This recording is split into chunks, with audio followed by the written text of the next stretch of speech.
When I was diagnosed with cancer last year, I was asymptomatic.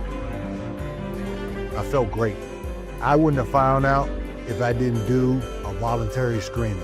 Take charge of your health, go to the doctor, be proactive with your health.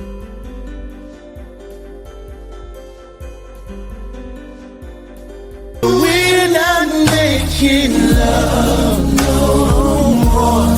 We're not even trying to change.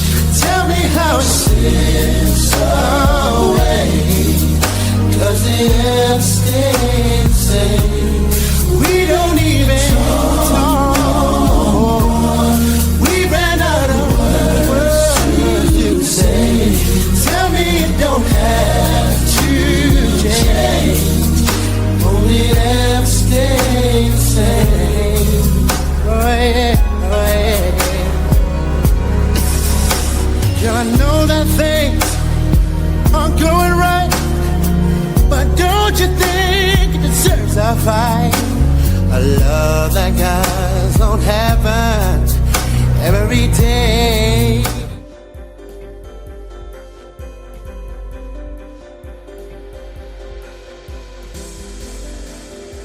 Oh, oh, oh, oh, oh, I got my boots on the ground.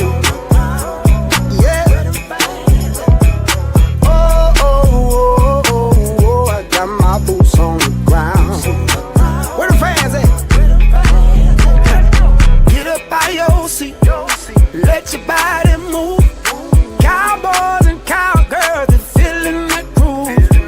Sipping on moonshine, fire barrel rolling. I'ma get behind that thing, girl, and hold it, hold it, hold it, hold it. Whoa, oh, oh, oh, oh, got my boots on the ground. Yes, sir.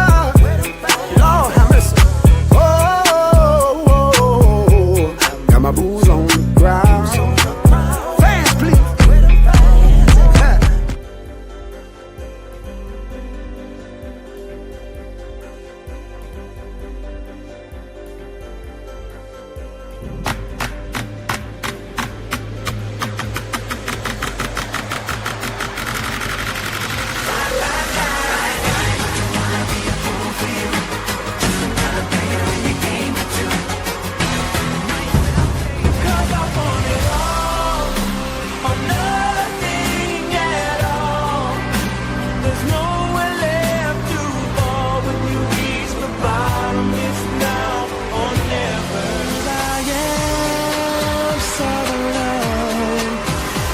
Nothing in this world I can do until you're back here, baby. Miss you, want you, need.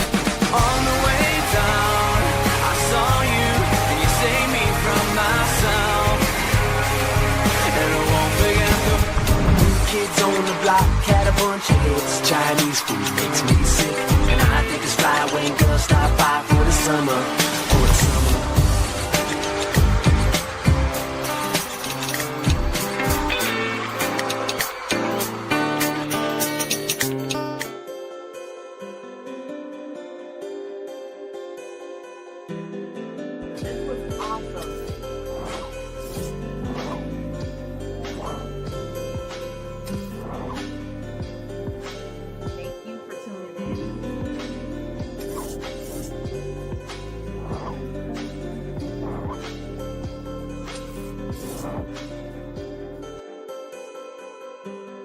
Hey, what's up, Hollow News family? Welcome to another episode of the Can We Talk podcast, our show where we talk to dope people in the community doing dope things, and we talk about news of the day to help you throughout your week, your month, and your year.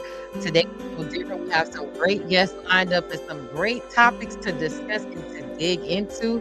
I see y'all in the comments already with the energy. I love it. I love it. Make sure if you're watching on YouTube or Facebook to like, to share, to comment. That helps us in the algorithm that lets more people see us in real time. Also, too, shout out to Facebook who told us that we had been doing a good job of posting and that they were going to be showing our content to more people. So that's always a good sign when the big boys are allowing us to be seen on their platform. So yeah, welcome to another episode. Today, let me tell you, I be nervous before I come on here. Like, it don't matter, like, if it's 2 people watching or 25 or 50, which is our goal live.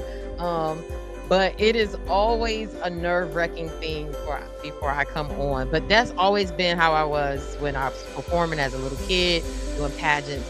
So yeah, sometimes I get a little bit of anxiety paralysis. So today that was a part of why I was late, because I was just like I just couldn't push past the nerves that I had. I don't know why. Today was just a nervous day.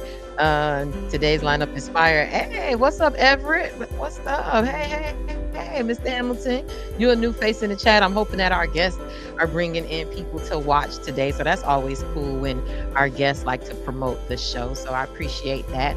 I'm going to get started with our news you can use segment as I wait for our other guests to pull into the backstage area.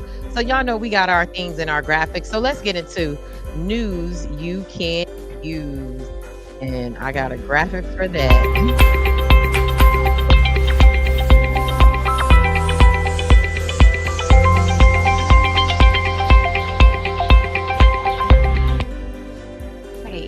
Welcome to the news you can use segment. And today we got a few stories. Before we even dig in, and I know this is one of our stories, just want to send prayers up to Jamaica right now and our family in Haiti and the Caribbean who are experiencing,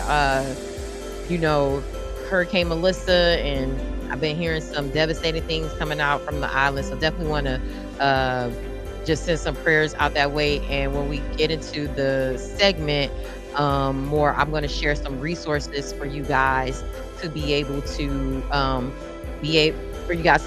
to donate and help with any mission efforts and donation efforts for our family out there in the Caribbean. As y'all know, South Florida is huge. Caribbean population has a huge Caribbean population. Most of us have Caribbean roots, so definitely it's close to our heart as we watch what's happening there in the Caribbean when it comes to Hurricane Melissa. So definitely wanted to start the show off with prayers and positive energy to our family out there in Jamaica. St. Elizabeth is what I heard is being hit the most in Jamaica, and I heard Haiti and Cuba is also experiencing some difficult storm weather out there as well. So let's make sure we keep our prayers up and donate to the causes that are there to help our people in the Caribbean. What I'm going to do is switch gears a little bit. Oh, I love y'all for the prayer hands. I see our guests are both backstage, and I'm going to switch gears and kick the show off with our 2 guests. So if they're ready to go, if they want to give me a thumbs up backstage, we will welcome them to the show. If they're ready to go. And in the meantime, 185 miles, yeah. The biggest in 90 years. Yeah, it's been really, really sad what's happening with Jamaica So if they're ready backstage, ladies, you want to give me a thumbs up, or are we good to go? We need a few. Okay. I hear something on the back end. Let me close that. Do you guys hear that? Ready? Okay. Gotcha, gotcha, gotcha. So, without further ado, I would love to welcome to our show. We have some amazing guests today. Um, and as y'all know, we're live, but we're gonna roll with the punches. So we're gonna switch gears a little bit and we're gonna go to our first guest because they are here. Um, and Kemba Gosier and Rep. Felicia Robinson are here to talk about their work around sickle cell advocacy laws that they try to get passed there in the Florida legislature, and also to an event to celebrate Kemba's organization that does work around sickle cell awareness that's coming up soon. So without further ado, I would love to welcome to the show and to the stage. The music is on in the background again. Okay, let's make sure we cut that off because we don't need that. That's good. I heard it, but I was like, what is that? Okay, so without further ado, thanks for that, Tantis. Without further ado, I would love to welcome to the show Kemba Gosier and Representative Felicia Robinson. Hey, ladies. Hi, good evening. Hey, hey, hey. Thank you guys so much for coming on. Today we rolling with the punches. We got a little bit of a late start, but I'm like, freaking, let's just start with our guest today. Thank you. Happy to be here, Janey. Thank you so much. Yeah, she is an advocate for sickle cell warriors, and we love the work that you're doing. And I really am so happy to have you both on because of the work that you guys were doing as far as creating laws and policy to help sickle cell warriors. So without further ado, let's get right into it.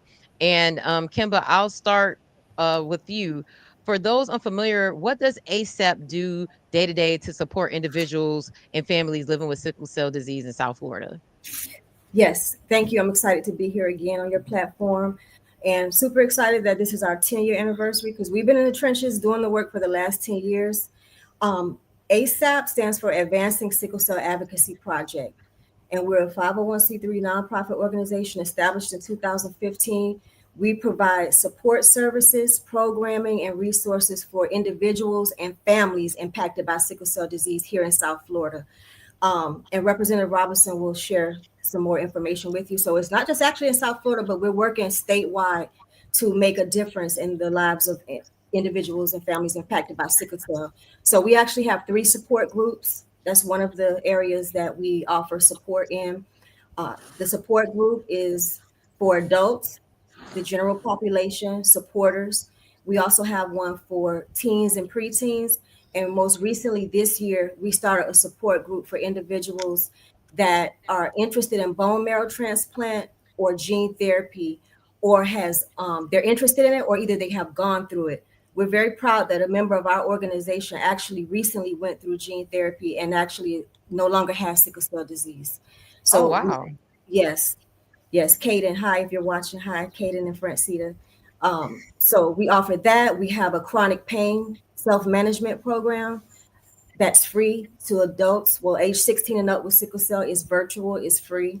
We also have a program called Community of Parents Empowered, where we engage children with sickle cell under 18 and their parents with coping strategies. We engage them with art therapy, music, mindfulness. We added gardening onto it this year, and we have been a proud community partner with the City of Miami Gardens for a few years now. So they support a lot of our efforts and initiatives. I could go on for a long time, but those are some of our core programming that we offer. Also, scholarships. 2 years Okay. ago, we started scholarships for sickle cell warriors, not only warriors but caregivers. If you're caring for, you have a loved one with sickle cell and you're trying to further your education, we have a Kevin J. Francis Memorial Scholarship that we offer, as well as we have a collaborative with nursing schools and medical schools as well. FIU, we have a partnership with them with their medical school where we teach their medical students, not necessarily say teach, but we hold workshops where we educate them on the impact of sickle cell and how it affects someone outside of the hospital setting. Oh, love it, love it, love it. And so I would like to know, Rep Robinson, how did you get involved in this work with sickle cell advocacy? Well, for those of you that know me, although I am a representative and I am an educator, I think being an educator is what's most impactful in everything that I do. And so, actually, when I was on the City of Miami Gardens City Council, is when I think I started working with Kemba, um, Yes. in this fight. I recognize that your quality of life isn't good if you're not healthy. Mm, So, when it comes to health, I will try to educate you, promote, support, give you resources in any way that's possible. So it's not only just one thing, but when it comes to the sickle cell thing, I recognize that sickle cell is a disease that affects people of color, majority, and it wasn't really being noticed or highlighted. It was just kind of going under the radar. And so when Kimba came up with ASAP, when I say this organization is amazing, they do it all. You heard all the different programs that she said, and she came and she needed some support for the city of Miami Gardens. It wasn't nothing I could do but help. And so once I started, I just never stopped. Anytime she calls or anytime they're doing something, I'm definitely there trying to push advocacy, give resources, educate in any way that's possible. There's so much that people don't know about this disease. So anytime that you can bring awareness or do something, I'm going to be at the forefront of that. Just to share a little bit about when I was on the city council, what I would do was I would support the different efforts they have, hosting things like that in education. But when I got to the state level, I was like, let's see what else that could be done. And so, one of the things that a lot of people that have sickle cell or their caregivers deal with is that when they're going through crisis and they have to go to the hospital or go to a urgent care center or emergency room, a lot of times they're not treated as respectable patients because mm, they are in so much pain. A lot of times, they're perceived as drug users or just want, pain medication when that's not the case.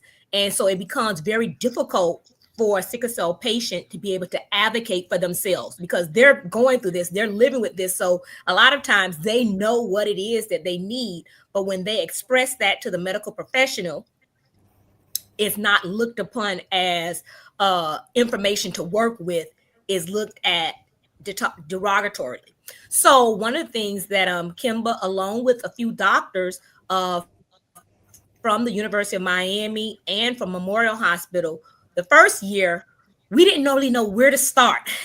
So we came up with some legislation and it was really, really broad and it was very difficult to get it moving. So that first year, we put the legislation in, but it didn't move. However, the second year, we narrowed it down, we got it really precise. And what the legislation was going to do, or what we asked for it to do, was because medical professionals have to have continuing education automatically, they already do that. We were asking that they would add a course that will refresh their information mm. on sickle cell so that all medical professionals, when a sickle cell patient come into their presence, whether it's in the emergency room or it's in a specialty or wherever it is, that they will have a refresher on that and be able to help to treat them more appropriately. That Mm. second year, which was what last year, we were able to get the bill a first hearing in one of the committees, and it actually passed unanimously. But we Mm-hmm. did, Wow. yeah, exactly. So we was very happy. Kimba and some of her warriors and supporters actually came up and they spoke, and it was very, very impactful. And we were able to get it past that first committee. But then, like I said, it stopped, and it did have two other committees go through. So we're running it again this year, and we're hoping that we'll be able to get it. Now, I can tell you, because I'm very transparent, that one of the pushbacks was that the FMA, which is the Florida Medical Association, who really supports the doctors, they were pushing back because doctors do not want to take additional continuing education courses. So I do believe that that played a Um, factor in stopping because of that pushback. However, I have done my due diligence and I've reached out to them and I've been working with them. And so the bill that we're doing this year, it's not going to be a separate continuing education course, but what we have been told they would be amicable for, they'll be willing to work with us on, is putting that education in their pain management course that they already have that they have to take. Oh, So nice. what we're looking with this piece of legislation is to not create an additional course, but to include sickle cell education for medical professionals within that course so that they can get a refresher. You know, all of us as we get older and you're working, and you could be a great doctor, you could be a great medical professional, but first of all, you only probably saw it for a temporary or small amount of time when you were in school. And if you're not working with those patients all the time, then there's things that you don't know. So we believe that this will be a win-win on both sides. And I'm really excited to get it moving.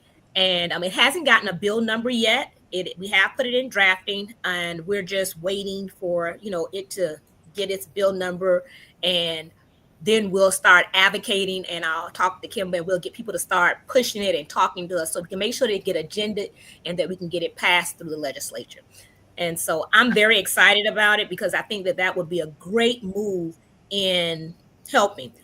Before I stop, I would also say, though, although we haven't gotten that passed through the legislature in the last, I would say 2 years, we have been able to get some funding for sickle cell, one of which is a grant that I believe Kimber them may be applying for or may have applied for, where it can help organizations to, get money to do the good work that they're doing and other things like Nice. that. And we've also been able to have a registry. So one of the causes is, of course, that you can have the trait, but you might not never get the disease. But when both parents have the trait, then it's a higher possibility for the child to actually get sickle cell. Well, now we have here in the state of Florida where all babies are tested and they can be on this registry so that they will know. And it's open to adults that if they would like to be a part of the registry, then they can all be also. Thank you. Wow, that's great. Congratulations and kudos to the work that you're doing, Rep. Robinson, on the state level, because I don't think people really understand some of the stigmas that sickle cell warriors have to deal with. Kimba, can you just share any thoughts on like what this legislation will mean for people with sickle cell if this passed? Yes, and we're so happy that Representative Robinson is definitely one of our champions. And we thank her for the work that she's doing. Now, your last statement, Janey, I just want to give a quote from the New England Journal of Medicine. This is from 2020. Now, this is from one of the most respected medical journals, right? There may be no population of patients whose health care and outcomes are more infected by racism than those with sickle cell disease. So you can let that sink in, okay? Just to piggyback off of what was said earlier, we got the pushback from medical providers with wanting the education. Currently, healthcare providers have to learn about HIV/AIDS, domestic violence, human trafficking, medical errors, Florida laws and rules. So just to let you know, those are some of the things that they are mandated to learn about. So our thinking was Florida has the highest number of sickle cell here. So our disease, our condition is definitely worth knowing about, treating better. And we do have some amazing healthcare providers, as Representative Robinson said. We had some that helped draft this legislation, work together and collaborate. However, we still are lacking in a lot of areas when it comes to stigma, the mistreatment. Even just last week, I personally received 3 calls from individuals that needed assistance and advocacy. And to be honest, it gets a little bit overwhelming, and it hurts sometimes too when you try all you can and you still come up a little bit short, and you may not be able to go all the way like you want to. The bill is not going to solve all of our problems, but it's definitely a step in the right direction. It's definitely a huge step in the right direction, with providers, healthcare providers, knowing about how to treat this condition, knowing what to expect with someone with sickle cell. Because what gets missed a lot is they're in pain. But what's causing that pain? Something is dying. You get what I mean? The blood vessels and everything, they're getting clumped together. Organs could be failing. A lot of things could be going on. So the education piece is extremely, extremely important. My daughter personally, I know many warriors who to this day get asked when they go to seek care, how long have you had sickle cell? Now, if you're a healthcare provider, you should know you're born with it. But those are some of the questions that to this day we actually still get asked. So that's why it is so important. This piece of legislation is so, so important. It's a huge step in the right direction. And I think that we can get so much done once we start, going this way. And I just wanted to say this, if I may, sorry. Yes, you can. Because, someone that may be listening might not understand. They might think, well, they're doctors, they're supposed to know. So again, if you are a doctor that work with sickle cell patients on a regular basis, you do know, because that's your specialty. That's where you are. Mm-hmm. This comes into play when, like I said, you're going to a specialist for something else, or you're going to the emergency room, that those doctors are not seeing sickle cell patients on a regular basis.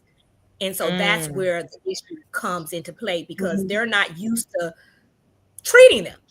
So then when that patient comes, they're treating them, in a different way.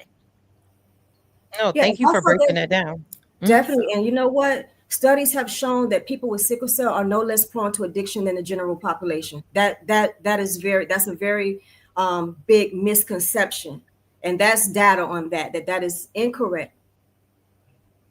I think I find it really, and the more that I learn from you, Kemba, like I find it really odd that this group of people would be categorized in this way, but it also too, to me, goes to show like systematic racism in our healthcare system, because I can't imagine another illness that has chronic pain where people would be denied pain medication. Like, because like I'm just like that's mad wild to me. So I'm so glad that you all have this legislation that at least the healthcare professionals will be up on what is needed to treat sickle cell warriors. Rep Robinson, I would like to know, because a lot of time as people in the community, we don't know how to support what's going on when it comes to bills that are being passed in Tallahassee.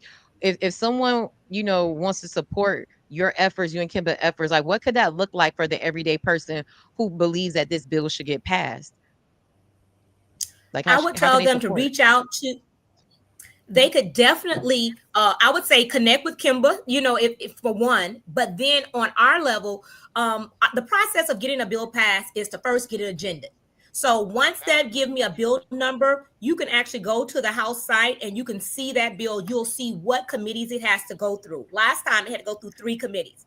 And each one of those committees have a chairperson, has a vice chair, has a ranking member. So usually I start there. I start trying to talk to that chairperson, explaining what this bill does and how important and how it's going to play an effect on the residents here in Florida. And I'm doing that to ensure that that bill can actually get agended. Just because you file a bill does not mean that the bill is going to automatically be heard. And so that's the first thing. So once we get our bill, I reaches out to Kimba. I let her know this is our bill number. And then I get to work in the Capitol. And then sometimes I might ask them, send an email, do a phone call, to just support the efforts that I'm doing, so that I can get the chairs to understand that this is not something that I just want to make it sound good or look good. This is something that actually affect everyday Floridians, and they want this, and I'm just their voice. So on all of our bills, if it's something that you're trying to get passed, do not be afraid to reach out to the representative that's on that committee.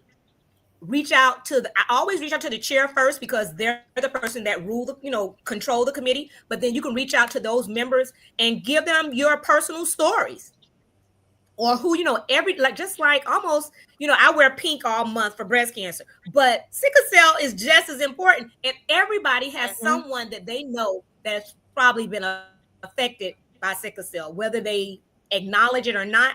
Someone knows someone, because it's a disease that people, sometimes they live in silence. They don't even want to tell people. Yes, definitely. And so I would say the best way to advocate is to support ASAP, but then also look at the legislation, see who it is, send a letter, give a phone call. You can always reach out to my office if you need some direction. I always have someone, we always answer our calls and get back with you. But it is important for everyday people to get engaged on every level. And I really like, if you ever look at the type of legislations that I present, I go across the board because I try to make sure that I'm having an impact across the board. And politics is not something that just sits in one area. Mhm. It affects us in healthcare. It affects us in business. It affects us in education. When we talk about politics, it plays a part in all of our lives in everyday things. So I really try to encourage people to get an understanding of that, and to be more importantly, get engaged in it, be a part of it, Mhm. let your voice be heard, whether you are making that call yourself, you're sending that email yourself, or you're talking to your representative to say, hey, this is really what we need. That's what's most important. Yes, and I just want to call out some of the comments because people are loving this conversation. K Spence 0304 said, "Great discussion." The Voice 305 said, "100. You need credible reps in office for people and reps passing important bills and not just bills being passed by the parties." And Faith M said she had nurses and doctors tell her that she was their first sickle cell patient. So it's kind of and Levi Collins was saying that's wild in regards to people, not giving people the pain medicine if they have sickle cell. And then Tonsis was saying, what kind of doctors are not treating people because they're not up on sickle cell? Feel free to consult with another doctor. So I'm so glad that you guys have this conversation going in the comments and people are really, buying into this. I think there's a part two to this conversation as the bill gets a number, and then even Yes. to Rep Robinson, like kind of giving our audience how to support bills that we want to see passed and what that looks like, because even me, even though I kind of know, but I didn't really know to say, hey, reach out to the chairperson of a committee if you want a bill passed. So I think there's some education that we all could have in regards to this bill in particular, and then just in bills as a whole. So I hope that we can, do a part two and part three to this conversation, because it's really, really needed in our community, because sometimes people just don't know where to begin. They want to help, but they don't know how to help. And I totally agree with you in that statement. I always say that I personally believe, and I know this for a fact in the years that I've been around, is that when people know better, they do better whether they know or not. They do better because of the knowledge that they know. Mhm. So I'm always trying to educate people. So if you want me to come back in any instance on anything, I am always definitely willing, because I know that when our people understand what's going on and it's presented to them, that they will act. Yes, no, I love Yeah. that. And Kimba, I want to switch gears a little bit because you have a celebration of Sickle Cell Warriors coming up, a 10-year anniversary for the ASAP organization. Can you tell us what people can expect when all of that is going down? Give us some of the details on that. And just, congratulations to you on 10 years of service to our community in this space. Thank you. And shout out to the whole ASAP team. It's not just me. Thank y'all so much for all of y'all support and hard work. I'm not going to lie. It hasn't been easy always keeping this going for 10 years. It has not. But we're blessed. I'm thankful. We're all grateful that we're still here and the best is yet to come. So less than 2 weeks on November 9th, we're having our 10-year anniversary comedy for a cause fundraiser anniversary at the Dania Improv. The doors open at 12. The show starts at 1. And we're very, very proud that we have a sickle cell warrior coming all the way from Compton, California, who's our headline comedian. He also has a movie that Marlon Wayans co-produced with him called You Look Fine. And it's all about his journey with sickle cell disease. So he's Really? our headline comedian. Yes, that gives us so much inspiration as a caregiver, as a warrior. And we're asking everybody to come out and support. It's a Sunday afternoon. It's a support for a good cause. You're going to have laughs. You're going to have food. You're going to have fun. And also, there's going to be some reflection and highlights from the work that we have done for the last 10 years. Rep is going to be sharing a few words also at this event. Y'all want to see her come too? So, yeah, we're excited. This is a fun event. A lot of times we have panels and it gets real heavy and things like that. But at this event, we're here to laugh, have fun, reflect, and just be thankful. Yes. And so is there, I know this is a fundraiser, so let people know about like the entry fees, and if they can't make it, how can they donate? If there's a bit, if they're a business, how can they sponsor? Let people know how they can, support what you guys are doing financially, because we got to support with our dollars in our community. We can't Yes, just that's what always helps be us looking keep for going. freebies. Absolutely. That's what helps us to keep going. So the early bird tickets are only $25. They're closing this weekend, but they can go on. I don't know if I could put it in the chat to see. I can share the Eventbrite link here. Also, Okay, and what I'll event, do too, because I have the flyer on the screen, and I'll try to copy it and get it into the chat for people for you. okay, they can always reach out to us on Instagram, Facebook, TikTok, whatever platform you have at ASAP Be Informed. You Mhm. can reach out to us if you're interested. Yeah, and if you want to donate a ticket to a sickle cell warrior to attend, that's fine. We accept that. Even if you can't make it, we know everybody is busy. But if you want to donate and support, that way you can. They can reach out to us by email at info@asapbeinformed.org as well if they're interested in being a sponsor. Um, we're on all, we have Zelle, all that information. So if you're interested, you can DM us or send us an email at asapbeinformed, and we'll be more than happy to share that information with you. Again, the early bird tickets are only $25. VIP is 45.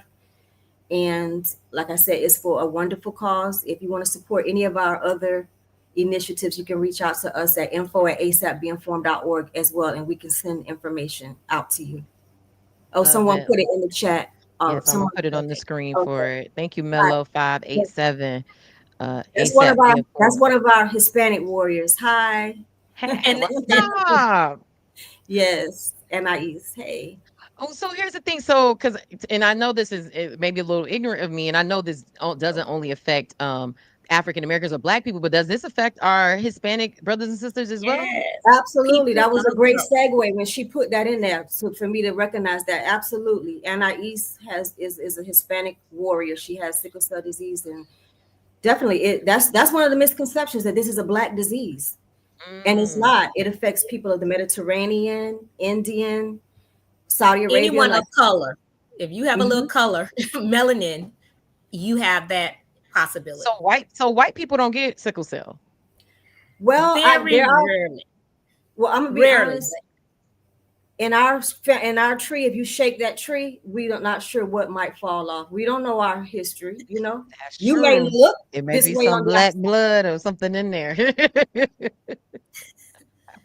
Exactly. Yeah, we know slavery made a lot of mixing and things, and people don't know what's Exactly. in their Hmm. family tree. But for so historically, and the data shows that it's mainly people of color who get sickle cell. Is Yes. there a reason why it affects Black people or people of color more than it does, our not non-Black counterparts or non-people of color? Like, is there something with that our body creates or produces? Because like my aunt doesn't have like the disease, but she has the trait. Okay. So it's like, what is it like? What is there something that is in that comes back maybe from Africa that we carry that causes this? Like, what have you guys learned in that regard? Yeah, we actually have a video up on our page too from Dr. Alvarez breaking that down. I can't break it down exactly as great as she does, but definitely yes. Like I carry the actual gene, like you said, your aunt. I think you said your aunt. Hmm. She also carries the gene, so we carry the gene for sickle cell disease, meaning if we have someone that has the trait, we have a 25% chance each pregnancy of our child having, actual sickle cell disease. Also, people think that if you have the trait, you're in the clear. But I just want to say too that with the trait, you have to be cautious as well of being dehydrated over exertion as well, because we have lost some athletes due to having the trait.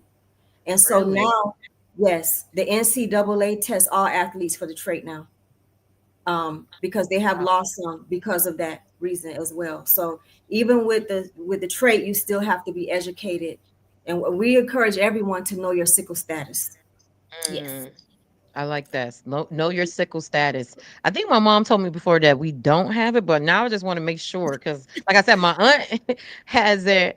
But to your point, not knowing if you have the trait and how it could affect you. So again, I just want to appreciate you ladies for the work that you're doing. Also to Rep Robinson for showing us, because we always talk about this on our shows, especially the show I do with Papa Keith and this show, about how policy affects our everyday life. It's not just the Yes. drama we see on TV. This is something real that affects our neighbors, our family, ourselves, that you're trying to put policy around to help people. So definitely want to thank you ladies for the work that you're doing in this regard.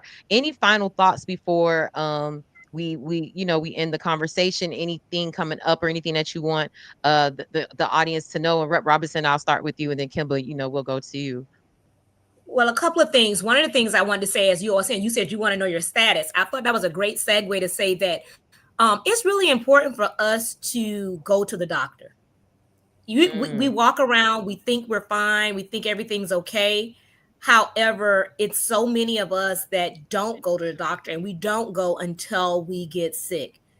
People, please, if you don't do anything else, I know this month they recognize breast cancer, and we're here talking about sickle cell. However, October is also take your loved one to the doctor month. We used to do that a lot. So if you're not going to the doctor, you don't have a primary care doctor, or you don't have insurance, we have community health centers. We call them CHCs here, and they will see you regardless on whether you have insurance or not. I know I sit on the board for one Center for Family and Child Enrichment. We have a community health center. We have Jesse Trice, and we have a few others.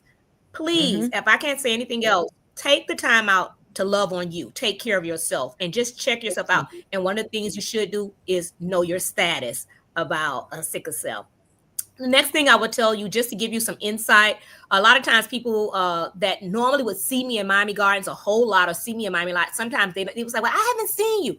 And you don't see me because I am a state legislator, and we go back and forth to Tallahassee. So actually next week I will be in Tallahassee the whole week. We have committee weeks right now. Session has not started. Session will start January the 13th. But right now we're in what we call committee weeks, and we have 6 committee weeks before session. So we started committee weeks in October. I was there 2 weeks in October. I'll be there 2 weeks in November, and I'll be there 2 weeks in December. So it's back and forth, back and forth. So you might see me and then you don't see me, and it's because I'm probably in Tallahassee. And so that's that process. And we're in committee. What we're doing is we have workshops. We're starting to look at legislation. We're doing all those things. And then when session comes, we still have committees, but we have committees and we be on the floor, and we start passing things, and we start working on the budget and things like that. So that's what I'm about to go into. Things that I will tell you to look forward to. I know that just with the way the government is right now, I know everybody knows about SNAP.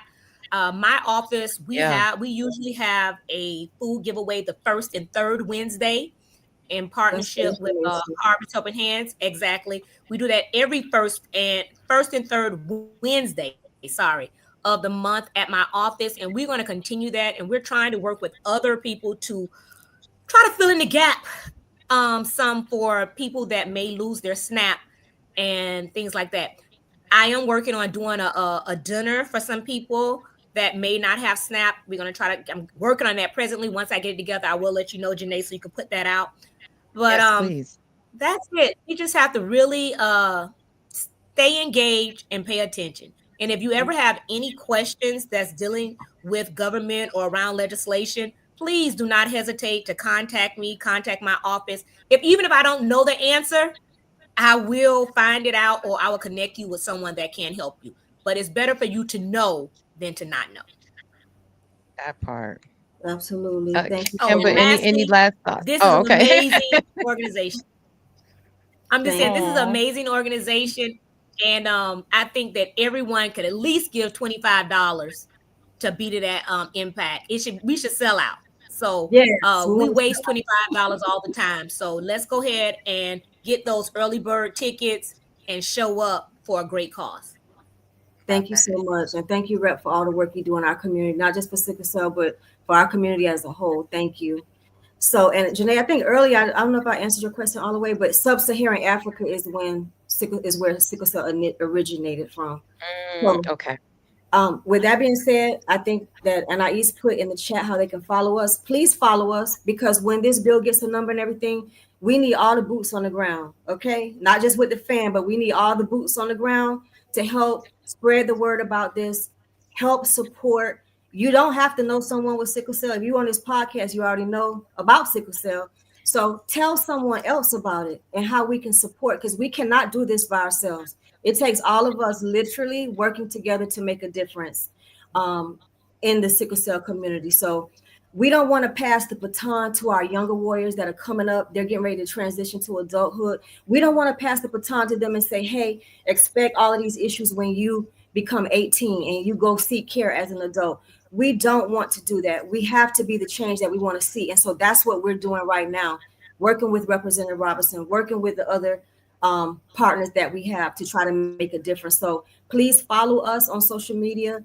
Please also email us so we can get on our mailing list, so that when we distribute this information and disseminate it, you will have it. So you can also help us as well. And I hope to see you on November 9th as well. I think I'll be in town. So if I, like I said, if I'm in town, I'm gonna pull up on you. But however, just to hold me accountable, I am going to sponsor 3 tickets Oh, thank to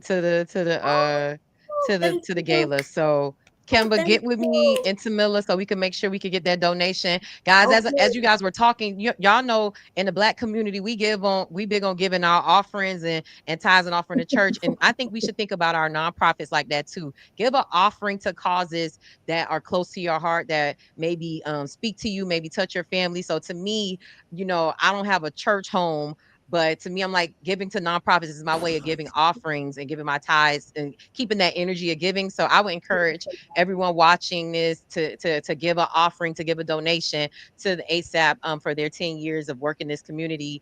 And guys, let's make sure we support this. And like Rep Robinson said and Kimber said, this could easily be sold out. We eat $25. Like I ate $25 a day for lunch. Like, so that's, I'm like, I could easily give $25. I literally ate that for lunch. So I can give that to a cause that are helping people, especially people that look like me.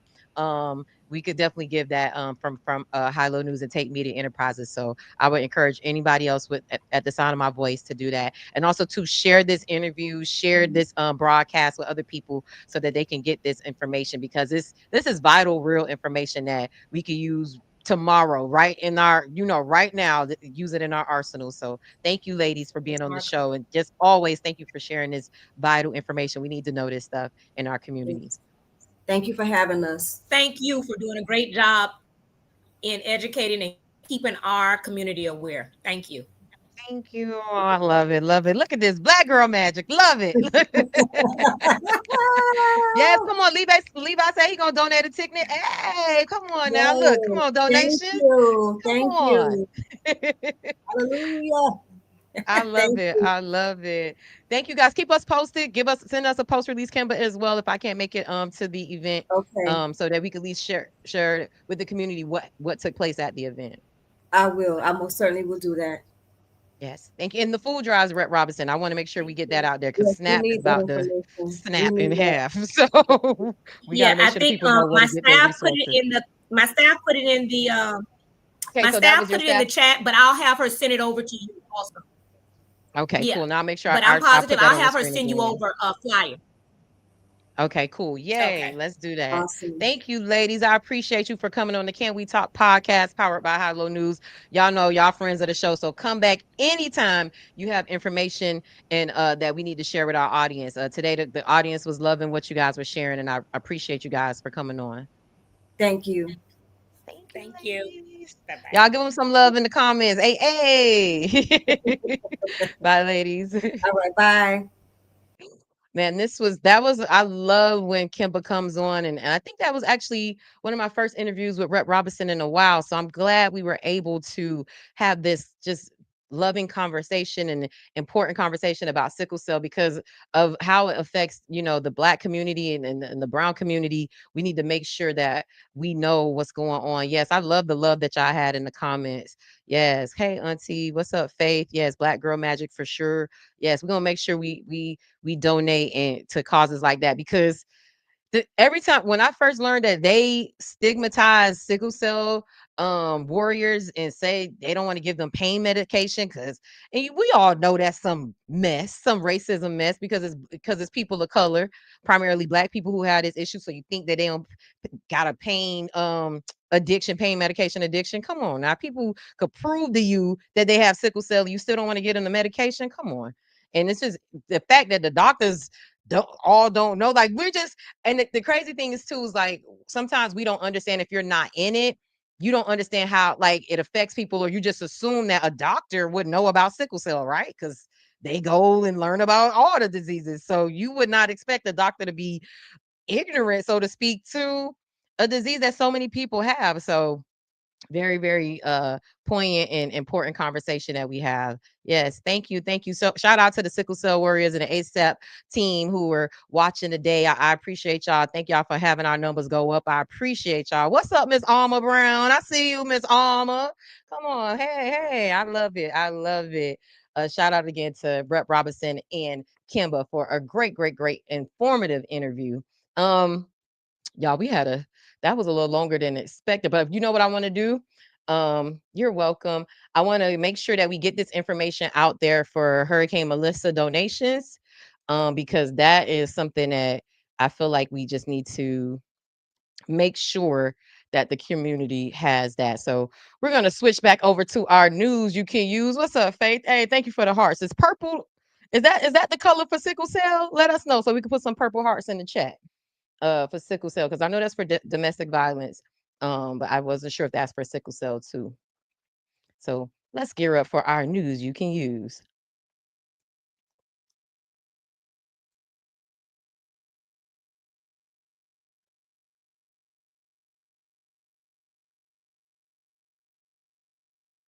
So y'all, we are here with our news you can use segment, and today we want to talk about what's going on in Jamaica and how you can support what's going on. So let's put that on the screen for y'all, good people. Um, our brothers and sisters over there. So South Florida mobilizes to help Jamaica recover from Hurricane Melissa. Here's how you can join in. Shout out to our staff, Harlow News, for putting this together. As Hurricane Melissa makes landfall in Jamaica as a powerful Category 5 storm, South Florida organizations are mobilizing immediate relief efforts to support recovery on the island. The rapidly strengthening storm is forecast to bring life-threatening flash floods, landslides, and widespread infrastructure damage, potentially displacing thousands and cutting off vital access to affected communities. South Florida Caribbean Strong, in partnership with the Global Empowerment Mission, GEM, and the Miami Foundation, is calling on the community to donate, volunteer, and help supply critical relief items. And so here's on Hilo News, and I actually want to put this link in the chat just so y'all can have it. Sickle cell color is burgundy, but purple is that gave. Got you. Okay, so it's burgundy. They used to do that. And my niece, they would hold the pain meds for her. Wow. Yeah, we gotta and we need to start doing, we need to start advocating for ourselves and blasting people who don't want to give us the things, and especially if it's based, we know when it's based in something funny. We need to start making sure that we advocate for ourselves and blast certain things that aren't uh that ain't on the up and up. How about that? You made it. There's ways we got to figure out ways how to get the information out there because the fact that other people have dealt with diseases or illnesses that have chronic pain and people don't want to give you the medication is crazy to me.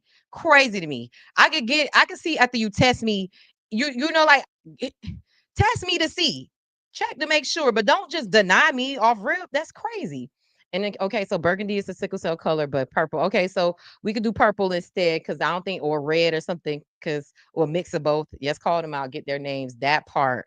Definitely. There's always ways, especially if it's a health organization or a hospital that has funding to government, which most of them do.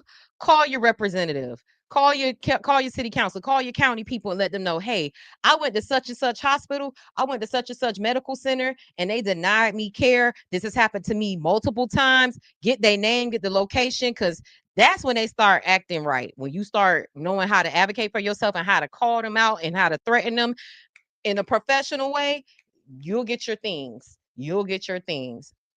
And so, as you guys saw, I put the link in the chat. If you're watching on Facebook or YouTube, there is there. But if you go to Hello News Miami, you'll be able to see the different ways to donate, different ways to volunteer, which is, I'll let you guys know that. Joint efforts to assembly emergency kits at Jim South Florida Warehouse at 1850 Northwest 84th Avenue in Doral, Monday through Friday and Saturday. Then purchase item relief. So we have all of these things uh listed, also two confirmed drop-off locations in city of Miramar, city of Lauderhill, Miami Gardens, Jamaican Women of Color, Jerk Machine, and contacts is down there at the bottom. So please go to this. We have places too in Orlando, Kissimmee, Leesburg, and West Palm Beach, Fort Lauderdale. So there's resources for people across the state who want to be able to support the efforts happening to give hurricane relief to the people of Jamaica. So please go to hallonewsmiami.com for that information so that we can help our brothers and sisters there in the Caribbean. Next story up on our Run the Show is and this is something that I'm glad Rep Robinson brought this up, but y'all know the SNAP. If you got SNAP, which is food stamps, it's ending effectively on November 1st. So as Rep Robinson said, matter of fact, let me pull that back up for you guys. She's going to be doing some food drives. Shout out to Kennedy Freeman who put it up there. So upcoming food distribution dates for State Rep Robinson is November 12th, November 24th, and 26th at 10 a.m. at 164th Street and 25th Avenue in Miami Gardens. That's the full address there. But y'all, it's getting real out here. They are canceling they're canceling the stamps, y'all. If you got stamps, you got SNAP benefits, you may not be able to use them come November 1st. So here's some things that our legislators, our elected officials are trying to do to stand in that gap for y'all. Let's see. Levine Kava rallies food bank partners, urges community donations ahead of November SNAP funding cut. Let's see what our homegirl Levine Kava had to say.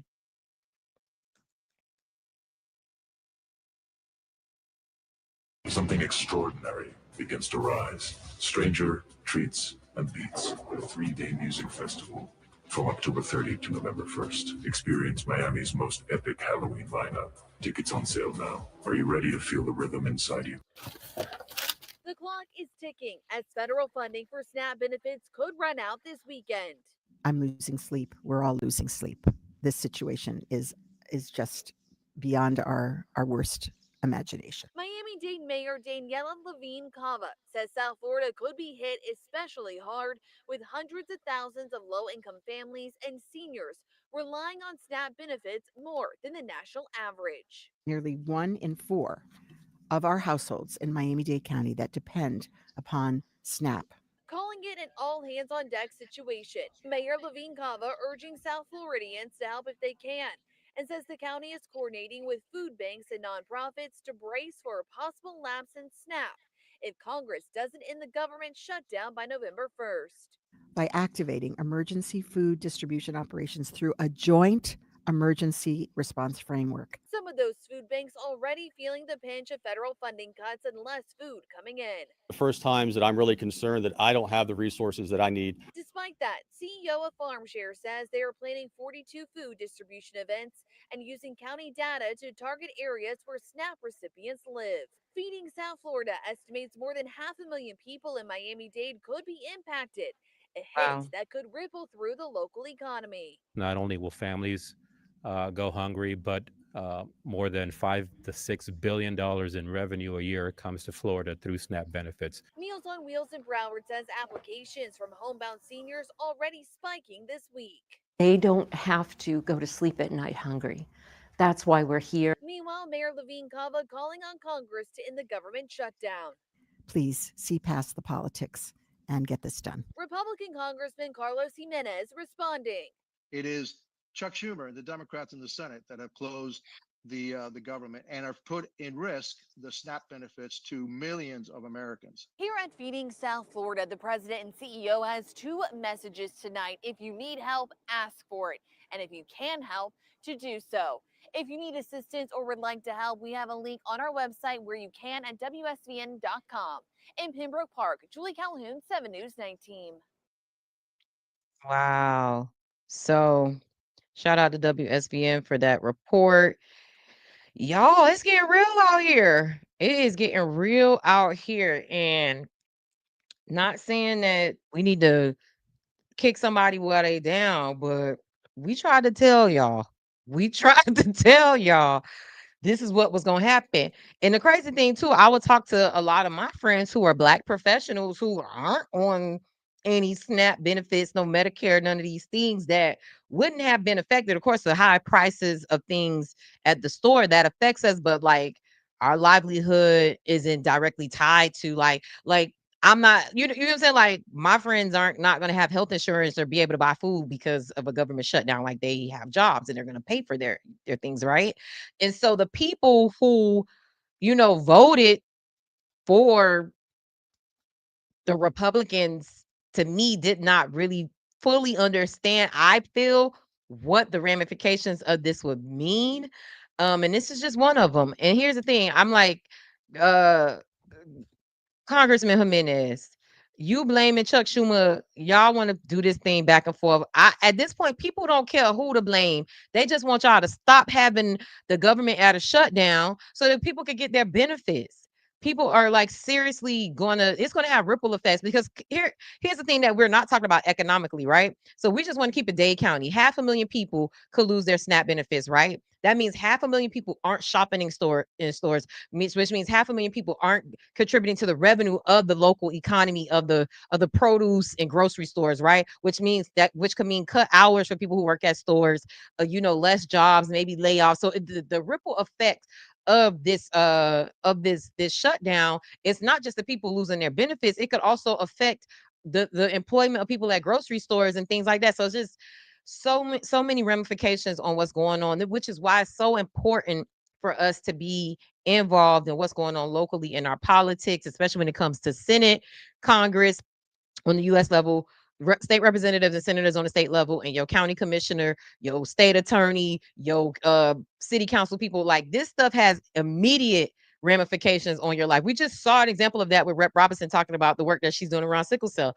Imagine if that get passed. That means less sickle cell warriors get to have to be persecuted and judged when they go get their medicine, which leads to better health care, which leads to better quality of life immediately for people in their life. Imagine if we had a Congress right now that wasn't fighting so much and at a standstill, and we could get a budget passed so we're not in a government shutdown. And this is probably one of the longest government shutdowns in the history of the country. So I feel sorry for people who are going to lose their benefits, but I kudos to the local elected officials who are trying to stand in the gap. People like Rep. Robinson, Mayor Cava, Feed in South Florida, who are having these food banks so people can at least get some of the necessities and be able to feed their families. This is y'all, it's rough out here. Remember I told y'all a couple of weeks ago I was in a Family Dollar and a man ran out of there and he was stealing laundry detergent. Laundry detergent. Come, these are poverty. These type of thefts are out of poverty. It's y'all stay prayed up, man. If you got a job out there, if you got a little piece of a job, if you got a contract, thank God for it, value it, because there's people out there hurting, man. And it's I hate to say it, but it may get worse before it get better. That's such BS. Republicans are ours with the reason the government shuts down because they're trying to make the Dems do things that they won't agree on. And the thing that the Dems are really, really pushing for was the Affordable Health Care Act. They're like, we're not going to pass this unless y'all make sure that the Affordable Care Act, Obamacare, is in this budget. And so, which is part of the reason why we are at a government shutdown, is because they would not want to agree to the terms on the Affordable Care Act that the Dems were demanding. So shout out to the Dems finally standing up and not being punks all the time. But as a result, people gonna lose their things. So child, let's hope that they could do a little bit. Let's hope this gets solved quickly, because this is affecting people who work in the military, government, make you nervous to even fly because that affects, the airports, TSA, and all that stuff, child. So yeah, let's just pray. That's all at this point. That's all we can do. Next story up on the run of show is Black Floridians could lose key voting rights protections as Supreme Court signals major rollback. Shout out to Gabby Reed, our hard news reporter for High Low News, and this was a report done by her. Last week. So let's get into it. The Voting Rights Act of 1965, a landmark of the civil rights era, is facing one of its most serious threats in decades, and the impact could deeply be felt in South Florida's Black communities. Passed in 1965 by President Lyndon B. Johnson, the law was a direct result of civil rights movement led by figures such as Martin Luther King, who famously said, "So long as I do not firmly and irrevocably possess the right to vote, I do not possess myself." Um, and so I want to skip down a little bit to show you guys how this can affect us here in South Florida. Florida has a long record of voter suppression. Ooh, child. Don't we know it? From Jim Crow era literacy tests to most recent voting restrictions since the Supreme Court's 2013 decision in Shelby County versus Holder, which invalidated the act's pre-clearance requirement for states with histories of racial discrimination. Florida has passed a series of laws that voting rights advocates say disproportionately impact Black voters. These include limitations on ballot drop boxes, stricter vote by mail procedures, and efforts to restrict felony voting rights restoration, despite a 2018 constitutional amendment passed by voters to expand access. If Section 2 is weakened, legal options to challenge discriminatory maps could become severely limited. A decision is expected to come in months. And so, guys, head to hallonewsmiami.com for that full report on what the voting rights could mean and how that could affect Black Floridians, but just people in general, like just stricter voting access and laws. And we already know who that affects the most when voting rights are restricted. That affects poor people, working class people who may not be able to get to the polls. They make it tougher for you, which deter people from voting, which then leaves us with the type of things we have to deal with. This is the real, but God is able. Yes, he is. Amen. Thank you all. No, thank you, Mello 587. So next on the run of show is early voting locations for the city of Miami. And then also 2 other locations as well. Dade and Monroe counties, they have voting coming up. So just wanted to share this with you guys. Let's see, is this on my screen? Yes, it is. So guys, just if you're voting in Miami Beach has elections, City of Miami has elections, Hialeah, Homestead, Monroe County, Marathon, all have early voting coming up. So we have this on the screen. Matter of fact, I'll share this link in the chat too, just for anybody who may be watching this live or on replay. If you're voting in any of those municipalities, you have the link right there so that you can understand and know where your early voting locations are. And they begin, let's see, they have Dade and Monroe counties have November 4th elections. And so you have early voting happening this weekend as well through November 4th. So make sure that you exercise your right to vote. People died for this right. And so we do not take that for granted over here at High Low News. And we like to share information with the people who may not know they have an upcoming election. So like I said, that City of Miami Beach, City of Miami, Hialeah, Homestead, and Marathon all have elections coming up on November 4th.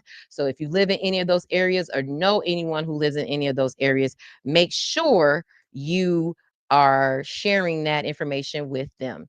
And then last but not least, in the news you can use segment, we will be at karaoke in the gardens this weekend. Shout out to Councilman Reggie Leon and the whole team over there for an amazing job that they do with karaoke in the gardens. Over 20,000 people come to this karaoke event. And this time they're going to have Case and Cut Close performing, guys. We actually had a story on High Low News where we were talking about that. So let's see. I like that because it actually did numbers. I think y'all was really excited about Case. I thought I was the only one who liked Case and Cut Close like that, right? And y'all really went ham on this story. So let me see. I'll share this tab with y'all. I won't play the music because it's definitely gonna get us jammed up, and I'm not trying to get jammed up again. So we did a story on this. Shout out to the city of Miami Gardens. Millennials, y'all ready to bring the real vocals out? Karaoke in the Gardens is back, and this time it's giving 90s R&B nostalgia for a good cause. The city of Miami Gardens and Councilman Reggie Leon have announced the performance for the next installment of the popular community event. Singer-songwriter Case and R&B trio Cut Close will be performing. The upcoming Karaoke in the Gardens will take place on Saturday, November 1st, which is in 2 days at Rolling Oaks Park, with gates opening at 4 p.m. This edition will honor Breast Cancer Awareness Month, encouraging attendees to wear pink and celebrate the survivors. For ticket information, visit CMG KITG pink.eventbrite.com. And if you want to go to High Low News's matter of fact, I'm gonna put this in the chat too. We have information there on High Low News about it. Here's the flyers as well. Make sure y'all come pull up to me and Papa Keith's tent. We'll have the Just Vote period tent out there, and the High Low News Miami tent out there for you all to pull up on us. We'll be doing giveaways and interviews and just out there wanting to meet people in the community. Karaoke in the Garden is always a good time. So I'm always happy to be out there, especially with my brother, Papa Keith.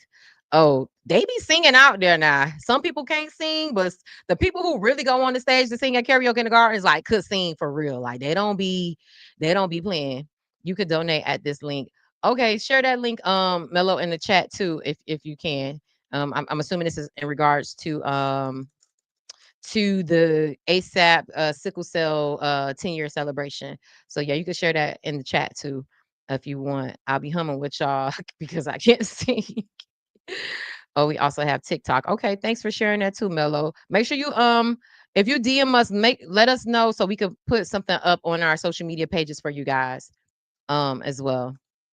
Mm-hmm. But yeah, so y'all make sure y'all pull up on us at Karaoke in the Gardens. Again, it's gonna be a good time, a good time. And that is the end of the news you can use segment. We're gonna head over to our feel good news story of the day. Y'all know we like to have positivity, y'all. Sometimes when we have these stories that aren't always the best, I wanted to make sure our show has some positive energy in it. So also too, if you have any news that should be in any of our segments, feel free to DM us or email us at info@highlowNewsMiami.com and DM us on our Instagram page at High Low News. But yeah, if you have a feel good story that we should highlight or story that should be in news you can use, let us know. Come over to High Low. Keep sending us the story ideas. Keep letting us know what's going on in the community so we can keep informing the community. Keep. So let's get into the feel good stories.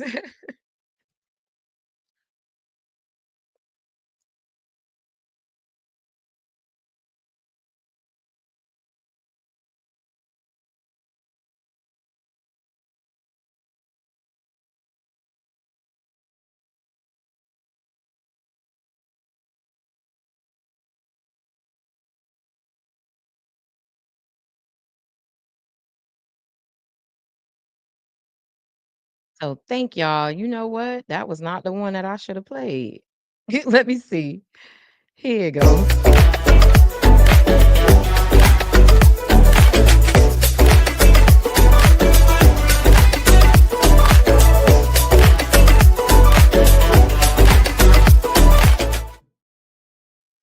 I love our graphics. Shout out to our Can We Talk podcast producer, Ashley J, who has our graphics up to date with the segments. I love what she has created for us. So yeah. Oh, you're gonna be there, Claudette? I think you should get on the mic. Claudette can sing, y'all. She can sing real good. She can sing real good.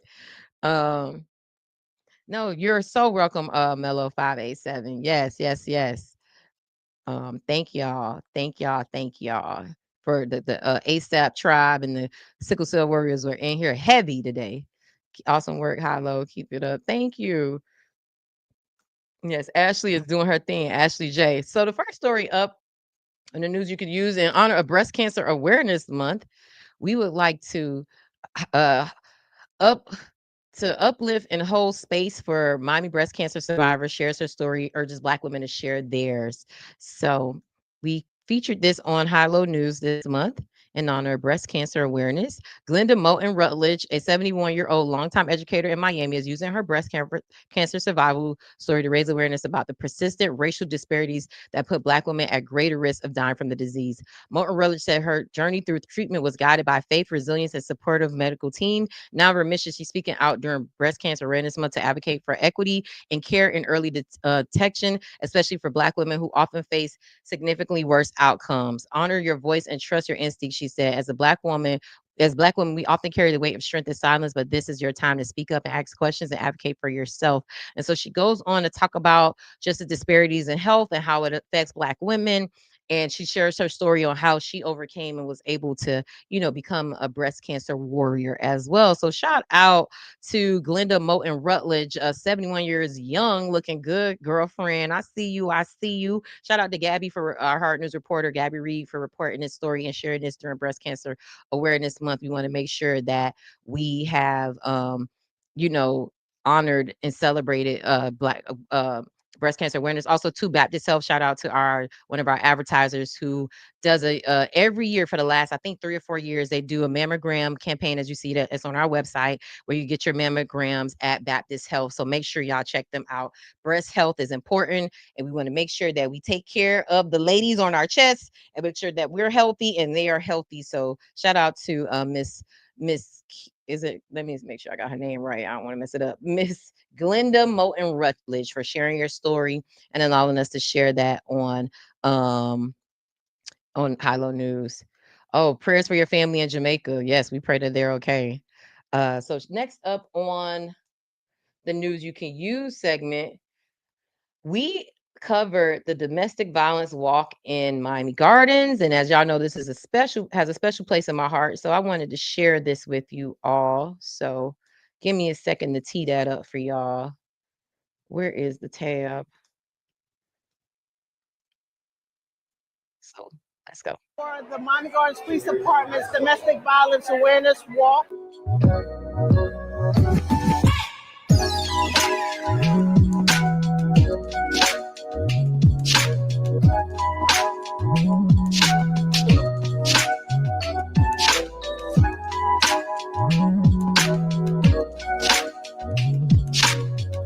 Me coming out a little bit over a year ago as a survivor, this month of October, I've been really trying to push and being at as many events as I can to get the word out. I really want to concentrate on the survivors that are living in silence, that haven't told anybody. Every single person knows someone who's being abused, but they probably just don't even know that that person's being abused. I lived in silence for 8 years, being abused while being Super Cindy, winning awards, proclamations, BET Awards, White House, all of that. And I was in my home being abused. It's important that we raise awareness around ending domestic violence because it is a silent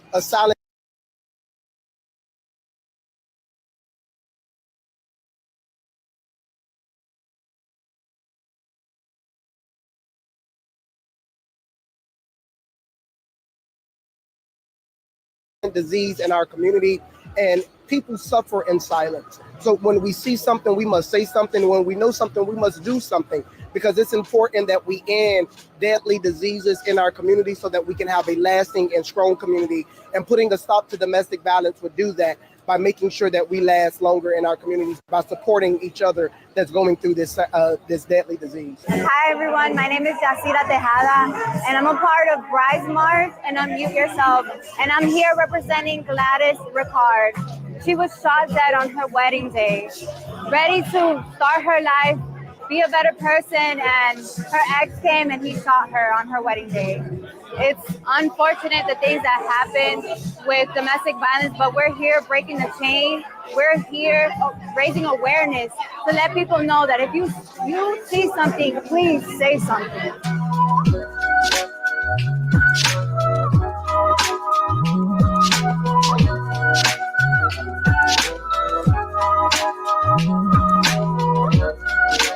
Love it. Shout out to the City of Miami Gardens for hosting an amazing event. I'm glad I was out there to be able to, witness that and get some interviews really quick. Shout out to my sister in media, Super Cindy, who has now, she shares her story about dealing with domestic violence, and me and her, I shared my story with her, and we both were tearing up of like just talking about how being women in this industry where we just felt like we had to hide that part of our life, but also too sometimes that not sometimes the conflict that we felt, because it's like we would go into these communities and talk about empowerment and uplifting people, and yet we were in relationships that didn't honor and value us. And so it was that dichotomy of life that we were living, that those two extremes we were living. And then also too, you start feeling like guilty and bad for like not being in a place where you're honoring yourself. So to me, to be able to support that event, and we'll now try to make sure we add more of that coverage to during domestic violence month, because that work is so needed. And for me, I think I'm now in a place where I can do it and not be triggered and be in a place where I'm not in a good headspace. FYI, I've been informed that there are no less than 28 fake fundraising websites out there for Jamaica. Be aware, be careful. Thank you for that breaking news, Claudette. We appreciate that. So y'all make sure y'all go to trusted sources out there. Our page, we got that directly from the organizers. So that's something too. When you understand trusted news sources, we have to verify our information. So it's all, if you go to a Miami Herald, a Hilo News, Miami Times, New York Times, like these are trusted, verified sources. We just can't put our information without verifying it. So that's something else to keep in mind. Like, see if any other news sites or any credible sources have put out there these fundraisers, so that you can make sure that you're not giving to somebody's regular cash app and helping them pay their bills. People, and to scam off of something like this, you a low down, dirty mother effer, because these people really need this. And if you creating a scam page, you ain't no good, and karma and God gonna get you. I don't play with stuff like that. I'm so glad the women have the strength to speak up. Definitely, definitely. Another story in our feel good news run a show is Miss Universe. Miss Haiti Universe has a send off that she is doing here in Miami. And y'all know, as a pageant girl, I cannot pass up an opportunity to talk about some pageant news. So Miss Haiti Universe was crowned after 2-year hiatus. Meet their queen. They're having a meet and greet coming up. Let's see, on November 20th. No, let me stop. That's not the date. But after a 2-year absence, Haiti's returning to the Miss Universe competition, represented by Haitian American beauty queen Melissa Queenie Sapini, who hopes to bring global visibility to her country with the message, "When Haiti rises, the world watches." Sapini will compete in the Miss Universe pageant on November 20th in Thailand, proudly representing Haiti on the international stage.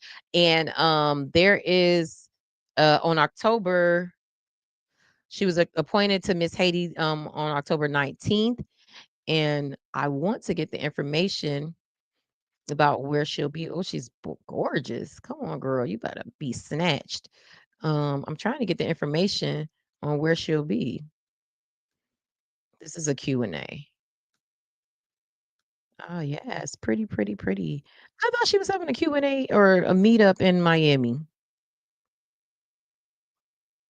That is what the producer told me, and I don't see the information as readily available. So my apologies for that. She's doing something here in South Florida. This is a Q&A that's on the Miami Herald. Shout out to Haiti, who was returning to the Miss Universe stage in 2 years. And shout out to Melissa Queenie Sapini, who will be representing Haiti. So shout out to her. And our feel good news story. And the last story in our feel good news section is Miami Central is congratulating their principal of the year. And let's get into that.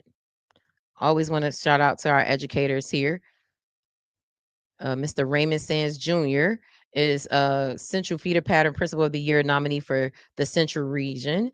From all of us, Miami Central Senior High, we proudly congratulate our incredible principal, Mr. Raymond J. Sands, on his amazing nomination. Thank you for leading with heart, vision, and pride, the social media post says. So shout out to the Rockets out there. We wish him the best as he goes on to compete for Principal of the Year. AA, so congratulations to him. And that is it in our feel good news segment. Y'all, today has been a really, really good show. We have our last interview for the day. This is a candidate interview. And if we get some more in before then, we'll definitely post them. But Commissioner Eileen Higgins, what I do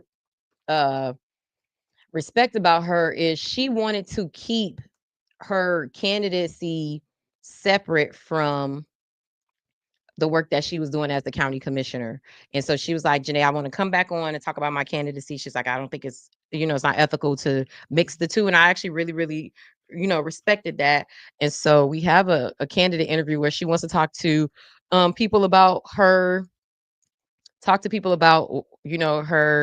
her run for office and what that will mean. And she wanted to have that broken down for you all. So let's get into that candidate interview with Commissioner Eileen Higgins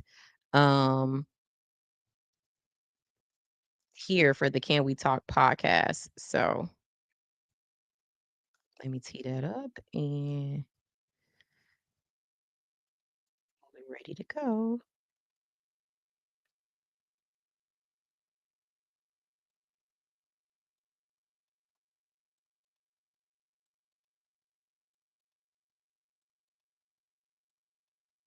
So let's stop sharing here.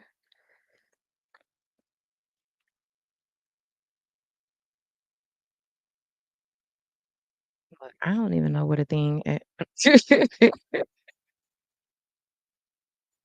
We're not gonna share the screen yet. Let's keep it off the screen. This is a little clunky. My bad, y'all. But we'll get it going. We'll get it going. And candidate interviews for the city of Miami mayoral race. We saw Commissioner Higgins last week talking about her amazing conference, but now she's back to talk specifically. Sounds good.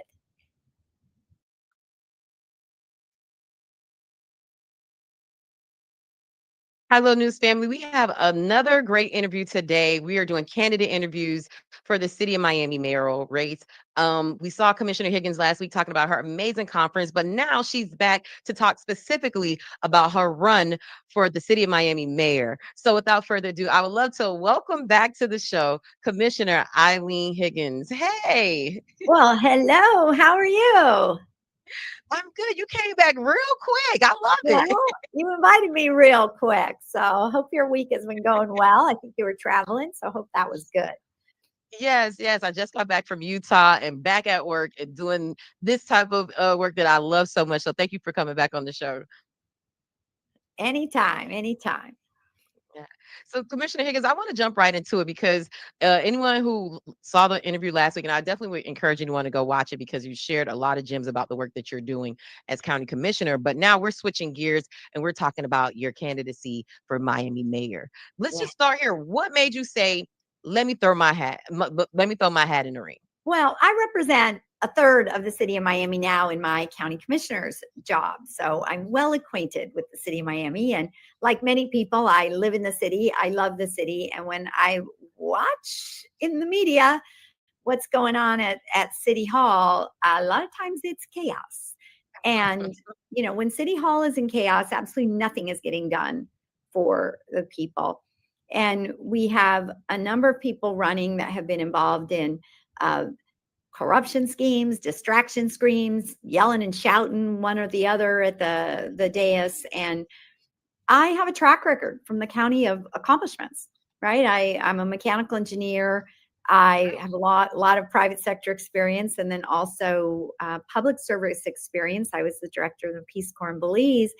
And I just think that it is time for the city of Miami to turn its focus back on the people, back on the residents, back on our neighborhoods, back on the things that we need, right? We need to build more affordable housing, right? We need to make sure our neighborhoods don't flood. We need to, as we talked about last week, lift up small businesses and entrepreneurs so we have a strong economy. And we also have to make sure it happens in every neighborhood, not just a couple of neighborhoods. So I declared that I was going to run in April, and election day is less than 2 weeks. Yeah, just a few days away. So yeah. And for those who may not know, like when is election day is exactly? So election day is November 4th. Obviously some people have their ballots already at home if they like to vote by mail. And then the city has 10 days of early voting from the 25th until November 2nd. So it's Saturday, Sunday, Monday through Friday, Saturday, Sunday. There's a number of locations, very convenient to every neighborhood. And during early voting, you go anywhere you want. So you can go to the one that's close to where you live. You can go to the one that's close to where you work. You can go to the one that's close to your kid's school. Very, very convenient. And on election day, you got to go to your polling location, which is either written on your, you can check your voter registration card, or of course, the supervisor elections has a great website. You can go check out where you want to vote on election day. But early voting is the easiest. I'm going to vote early. So Yeah, I like early voting because you said like the convenience of going where is closest to you, in your commute or something like that. So y'all make sure y'all get out there and vote, vote, vote. And so I want to know, I know you're out there, you're knocking on doors, you're canvassing, you're at community events. Commissioner Higgins, what are voters telling you that they want to see in the city of Miami? What do they want to see changed? And what is your plan to address those things that you're hearing firsthand from people in the community? I think affordability, right? Absolutely affordability. And you've got two kinds of folks, right? You've got homeowners that are having trouble staying in their homes, right? Because insurance costs are so high. And so they're really looking to say, can we look deeply into the city's budget to try to save money so we could lower property taxes, right? So that's an absolute must. Looking at the budget, making sure money is being spent wisely so we could put money back in the pockets of homeowners. But 7 out of every 10 people in the city, they don't own a home. They rent, right? And so lowering property taxes doesn't help them. And so in that case, we have to build more affordable and workforce housing. And that is something I have focused on ruthlessly at the county, already building thousands of units open. They're open, thousands of units for whether it's a low-income senior citizen on a fixed income, a working family, or a young person who might be a recent college grad.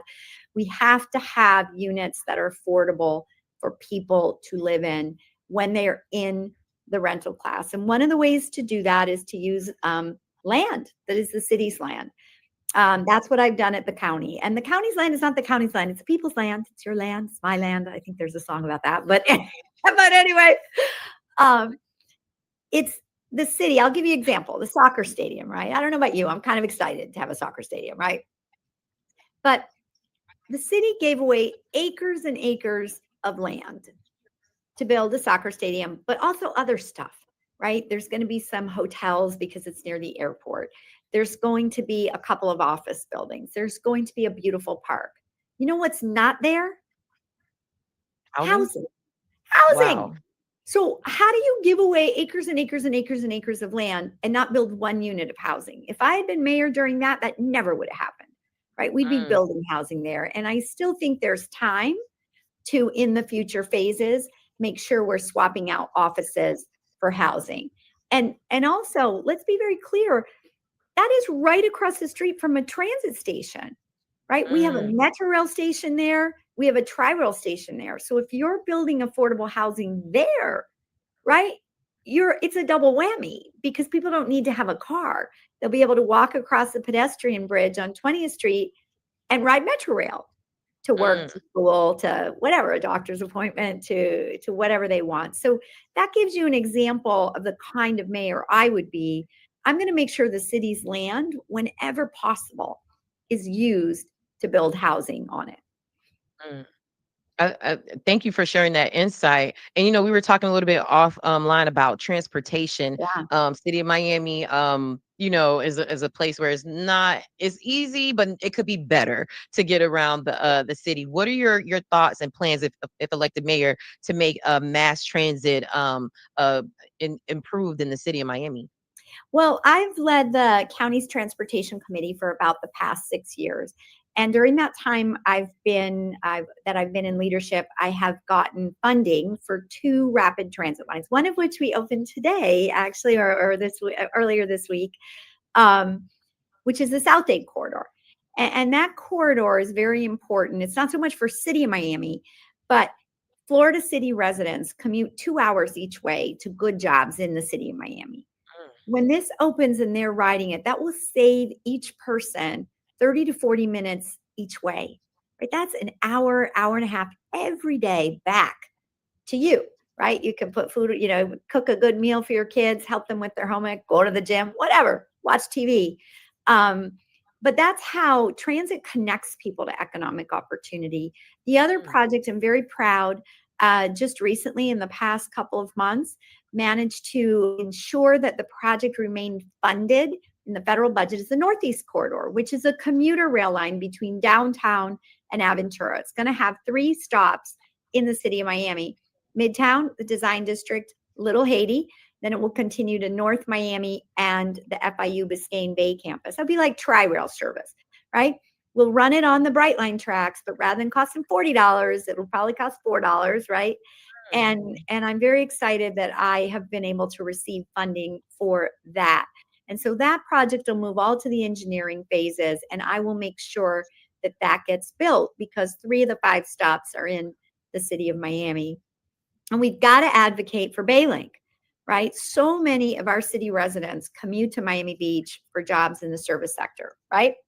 And Miami Beach has no affordable housing. They don't provide people that work there any parking, right? And the only way to get there is on a bus. And the bus can take forever, particularly during our peak season, Art Basel, Formula One, all that stuff. And connecting a Metro Mover extension between downtown and the beach would save folks, would take from downtown to Miami Beach 12 minutes. Wow. Right? So that has been stuck because the city of Miami Beach has been against it, but not a single person that's elected in the city of Miami has ever said, we want it. They're asleep at the wheel, right? Let's remember what we talked about at the beginning. These people are involved. They're always in court. They're suing each other. They're being arrested. Like, whatever goes on with these guys, I don't understand. Nobody's paying attention to what we need, which is we need a loud voice that says residents of the city of Miami want public transportation. They like what we have. They want more of it. And I promise to keep fighting to make sure that we build Baylink as well. Thank you for breaking that down. I didn't even know Baylink was something in the works or even a conversation. So thanks for sharing that. Yeah. No, it's pretty far along in engineering.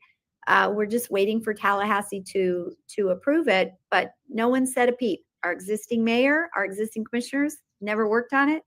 They don't even show up at the Transportation Planning Organization, which is where all transportation projects get planned. Wow. The city of Miami has not come to a single meeting, right? The mayor's come to 2 meetings in 8 years. And in the meantime, the mayor of Homestead, who lives really far away, comes to every meeting, right? And that's how transportation gets planned when your cities are sitting at the table. And city of Miami's been missing in action, right? They're not focused on working. They're focused on their own personal whatever they're doing. Yeah, we shenanigans. As my grandmother would say, shenanigans. Commissioner Higgins, I always appreciate your no nonsense, straight to the point, very like common, like layman terms. The way you break stuff down, like it's almost as if you're a teacher. Like I totally understand what you're saying and how you break it down. So I appreciate you for doing that. And just to switch gears a little bit, of course, this is High-Low News. We talk about millennials and the Black community, Black and Brown community. I would like to ask you some questions in that regard. Yeah. My first one is about gentrification that happens in the city of Miami. As we know, Black Bahamians, Black Americans help build the city of Miami. There is not a city of Miami without those men that actually signed the charter for the city of Miami. So I would love to know your thoughts about preserving the historic communities of like Coconut Grove and Overtown and parts of Liberty City, Little Haiti, and just any work or any plans that you have if elected mayor to I wouldn't say stop, but like address gentrification in these areas where a lot of people are losing their homes or can't afford to stay there anymore. And these historic Black communities are kind of losing their soul, so to speak, because the people aren't staying there. So I would love to know your thoughts around that. I think that is really important, right? We don't want to be gentrifying the neighbors out of the neighborhood. right? Which doesn't mean we don't want neighborhoods to change or to improve or to get new housing or to have more parks, right? And we've talked about the affordability crisis. I was in the West Grove when we were having a really good conversation about the fact that the younger generation they've moved away, right? And I'm like, well, y'all haven't built any housing here. There's nowhere for them to live, right?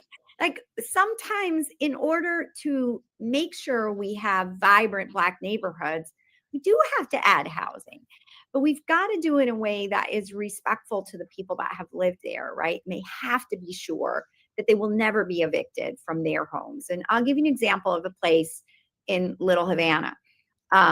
When I got there, and this, it was horrible. 800 dilapidated units, mold everywhere, elevators not working. These were all senior citizens, right? Living there. And I'm like, look, guys, we have extra space. I'm going to build a building here. I'm going to build 100 units in this building.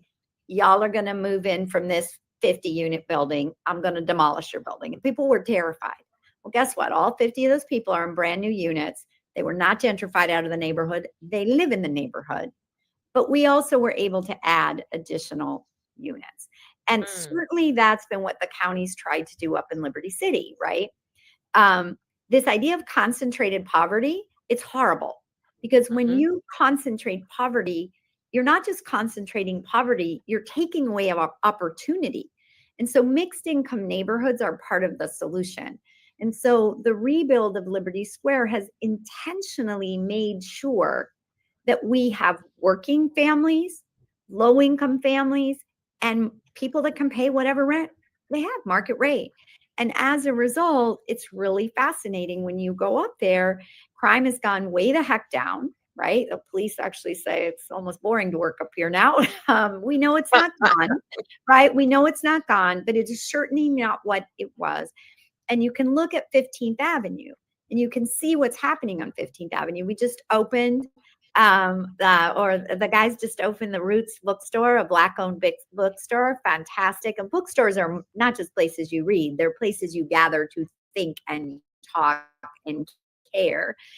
And then right across the street, we just relocated the Miami-Dade Chamber. So the Black Chamber of Commerce is now in the heart of there, and a co-working space, right? So that's what's important is as you're building, right? Because, you know, let's face it, Liberty Square, you know, those buildings were falling apart. They had to be replaced with something more respectful and dignified. But you've got to make sure that the business owners that are there get to stay there, that there's places for people to thrive. And just because neighborhoods change doesn't mean people have to be thrown out of their neighborhood. The trick is, how is that change involving younger people and particularly young entrepreneurs, right? A lot of the folks in these historic neighborhoods might be older, but if we can harness the creativity of the young folks, right, their children, their grandchildren, to say, you know what? Yeah, I'm going to open a small business here. And yeah, I'm going to become an investor, right? That's the other thing, is to make sure we're using things like community land trusts, right? Where we have actually young investors who are Black reinvesting in there. So there's part of the wealth building is happening from that. And so there's ways to do it. And sometimes we've seen that it's not been done well.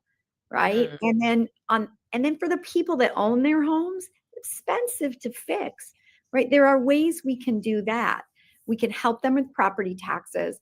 We can accelerate permitting. I mean, the permitting system in the city of Miami, like it's notorious. If you want to replace your old crappy windows with hurricane windows, you could wait months, if not a year, to get your permit. So that's keeping people from staying in their homes, right? Because a hurricane could come.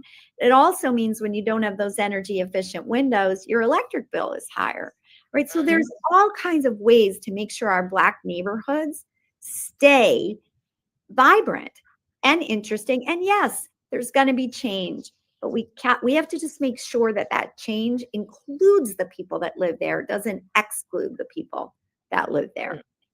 No, thank you so much for breaking that down. And I'm glad you spoke on like the, you know, so to speak, brain drain, as people call it, like a lot of millennials and even Gen Zers aren't, once they go to college, they're not coming back. They're not, they're not staying, or they're selling their grandmothers or their parents' homes. And so my next question speaks about talent retention when it comes to job creation and high paying jobs or opportunity for entrepreneurship. What are your thoughts around that? If elected mayor, what would be your plans to be able to retain the millennial and Gen Z talent in the city of Miami?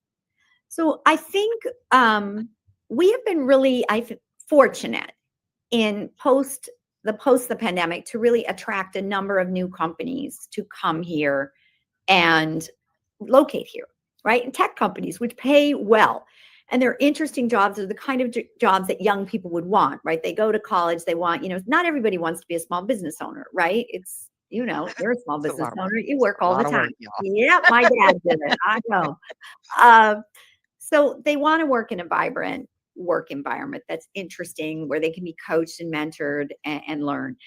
So we've got to make sure that we are marrying the skills of our workforce, whether that is certificate programs at Miami-Dade College, which they can quickly get people certified in cybersecurity, in artificial intelligence, sometimes in 6 months, and prepare them for these jobs. So we've got to expand those programs. And one of the things I've been very lucky to be part of as county commissioner is we have received what's called, it's called the EDA, the Economic Development Administration. It's a government agency.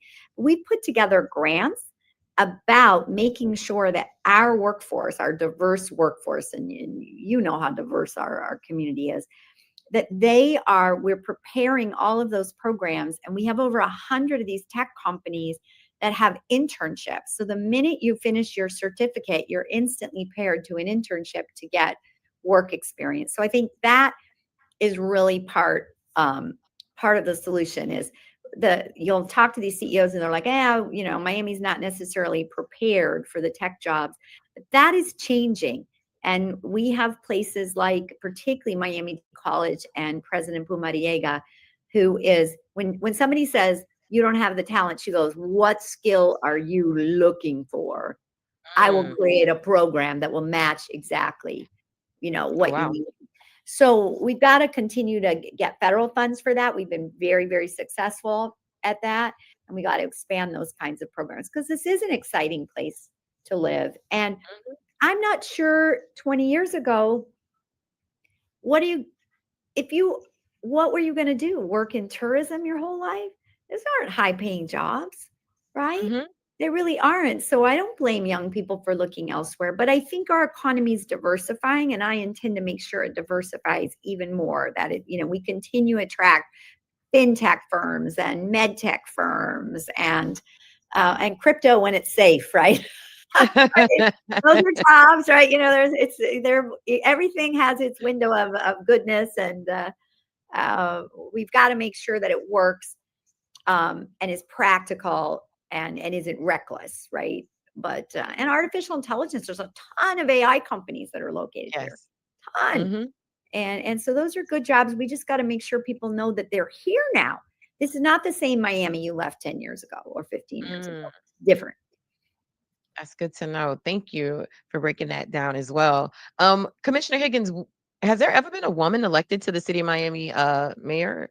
No, apparently not. I didn't really know that until I started to run, and people like, you'll be the first woman mayor. I'm like, really? Well, how does that feel to be possibly, be on the verge of making history in the city over 100 years old? That's kind of wild when you think about it, right? When you have first still. Yeah, it's pretty wild. I mean, being mayor it's overwhelming anyway, right? This is a big responsibility. You're caring for, the lives and livelihood of, 450,000 plus people.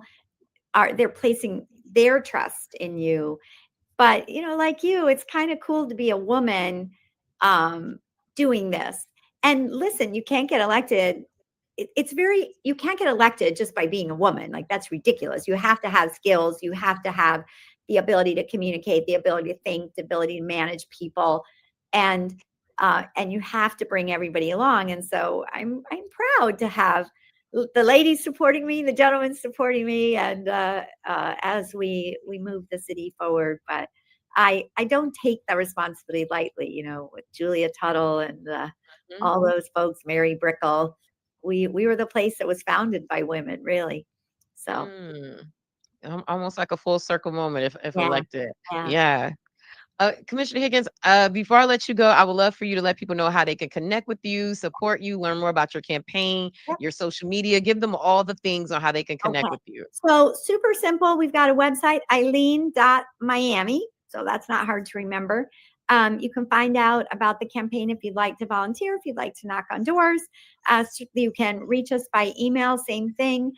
You'll find out, you can contact us and we'll get back to you. But the most important thing is between now and November 4th is that you think about everybody that's running. Learn about them, not just me. I mean, I hope you pick me, but learn about what they think about, what they care about, and what their capabilities are. But vote, right? Our vote is our voice. It's how we direct the future of Miami. And it's important that everybody get out there and make their voices heard. So everybody get out there and vote. Yes. Thank you so much. Another great conversation with you, Commissioner Higgins, always a friend of the show. And I appreciate you for breaking down for the people, all the voters and just people, the viewing audience, what your campaign is about, what your platform is and what you stand for. And, people, you have the information to make the best decision for yourself. This is why we're doing these interviews. We're not telling you how to vote, but we're just letting you know these are the candidates. This is what they stand for so you can make the best decision. And thank you, Commissioner Higgins, for coming on the show and breaking that down for our audience. Well, you're welcome. Have a wonderful rest of the day. Yes, thank you. And welcome. Come back. We'll see you again. We'll see you again. Cool. Bye. Bye.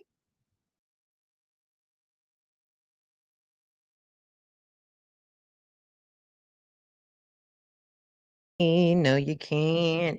Thank you, Commissioner Higgins, again for coming on the Can We Talk podcast, being here to do a candidate interview. As always, I like when candidates come on and see value in our platform to make sure that people understand what they stand for. So, yeah, shout out to her. I like how she broke things down too, and I really like her insight on the Black community. Yeah, she had a really good handle on things. Guys, today we are wrapping up our show. This has been another great episode of the Can We Talk podcast. Y'all make sure y'all tune in next week. We have another amazing show with some amazing guests. Follow us on social media. We are on LinkedIn, YouTube, Twitter, Instagram, TikTok, Facebook, and Instagram. Sign up for our email newsletter for our let me see. Bye. Great interview. Thank you. Another great interview, Janey. You always get those important people to get the guests. Yes, thank you. Thank y'all. We're going to actually chop this up. So for people who want to just get straight to the interview, we'll have that for them on YouTube and on our website. But yeah, sign up for our email newsletter. That's for our loyal followers. We have exclusive content there. You can sign up on HiLoNewsMiami.com. And yeah, today was a great show. I appreciate y'all for rocking with us. Again, thank you to our guests today, Kemba, Rep. Robinson, and Commissioner Higgins. Shout out to our producer, Ashley J, for putting the show together and to run the show. Appreciate y'all so much. And shout out to my family and friends who watch and our new keepers in the audience, our new audience members, people who have come on the show today and watch today. Shout out to Kemba. I saw a lot of her people were in the chat earlier. We reached up to like 25 people watching today live. So I like that. Got to get closer to our live goal of 50, but we gonna get there. We gonna get there. Oh yeah, you got to rewatch it. But look, rewatch gang. We here for y'all. We are here for y'all. This has been another amazing episode. We are going to pay some bills. So y'all make sure y'all support those who support us. And Alonzo Moore to kick us off. See y'all next week. Bye. When I was diagnosed with cancer last year, I was asymptomatic.